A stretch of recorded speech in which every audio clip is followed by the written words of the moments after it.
Good evening, everybody. Christine Varconi here in our streaming studio, and I'm joined by a very special guest right now, Dr. Mary Freistad from Nationwide Children's Hospital. And we're here today to have a discussion about children's mental health and talking to children about mental health and why that is so important. We also have a few of your viewer questions that we're going to be asking Dr. Freistad as well. So welcome.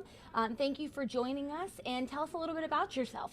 Sure. So I'm a clinical child and adolescent psychologist and really have spent my career working with kids with mood disorders, anxiety disorders, behavior disorders, and I'm just extremely excited about the new Big Lots Behavioral Health Pavilion and all that it will offer to children and families in Central Ohio and beyond.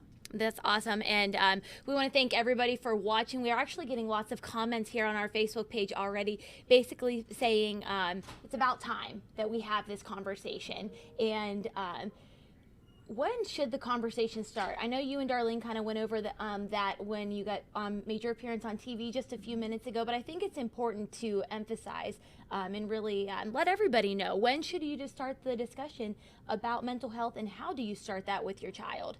I think it's the kind of thing that you can just weave into general conversation from the get-go. So when children are quite young, helping them identify and label their feelings and to let kids know that they can have a variety of feelings. In fact, you can have more than one emotion at the same time, and you can have different strengths of emotions so that kids get a sense of I can feel this way, and then there are things I can do if I don't like how I'm feeling. There are things I can do to change how I feel. I can't just flip a switch and make my feelings go away, but I can really take action and do things differently so that I feel differently and feel the way I want to feel.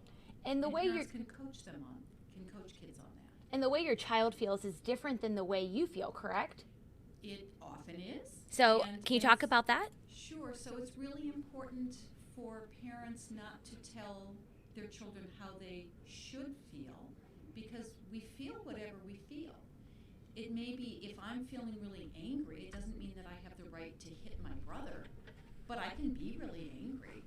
It's not okay to kick the dog if I'm really angry. It's not okay to rip up my schoolwork if I'm angry, but I'm entitled to be angry. So if that's how I'm feeling, I'm a 10-year-old kid, maybe my mom or dad can help me figure out what to do with angry feelings and what I can do to change how I'm feeling. Where are some good places to start those conversations? I think you really, from the get-go, helping kids learn how to label their emotions and connect their emotions to what's going on in their life so that they see the connection of that, and then to know that if you don't like the way you're feeling, there are things you can do to make it better. That's really awesome. So you guys are opening the new mental health pavilion very soon. Tell us a little bit about that process and what how that's going to benefit people here in Columbus. The Big Lots Behavioral Health Pavilion is just an incredibly exciting development for Central Ohio. It will be the premier pediatric behavioral health facility really in the world.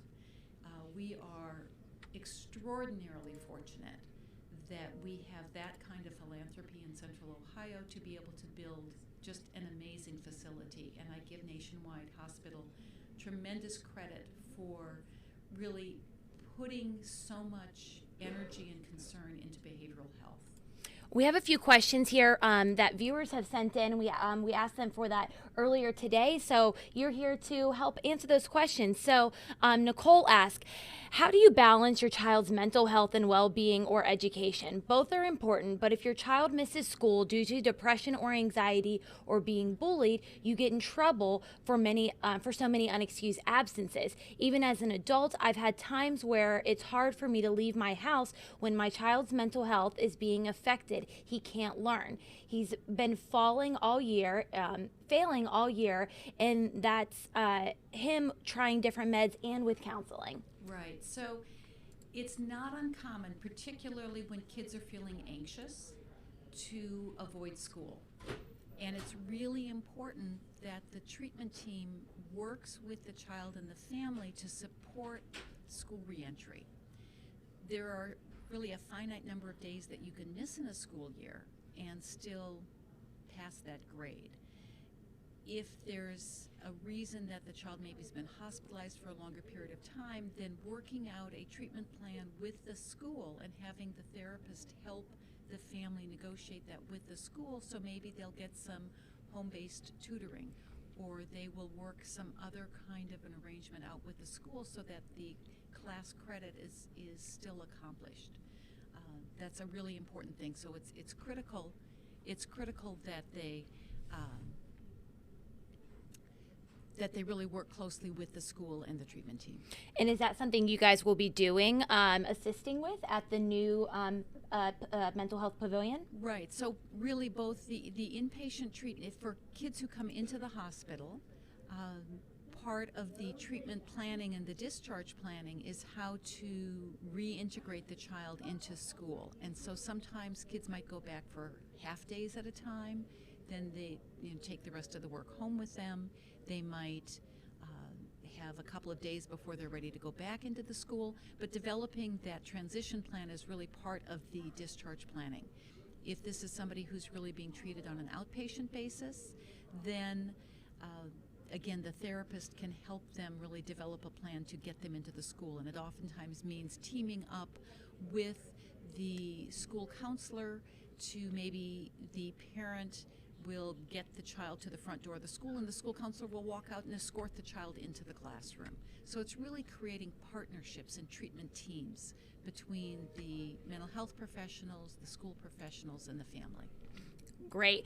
We do have one more question that we want to ask the doctor here, but we do want to thank all of you guys who are watching on Facebook. We will be here every Friday in February, just as a reminder, at 5:30, doing these conversations. So if you would like to send in your question, we would appreciate it. Also, for all of our people watching on Facebook right now, if you guys have any relevant questions that Dr. Freistad could answer, we would love to hear from you as well. So one more question here, and then we can talk about the pavilion and when it will be opening and how people can assess it. So our next question is, my 6-year-old feels like I'm treating her differently because she can't do what my 10-year-old does.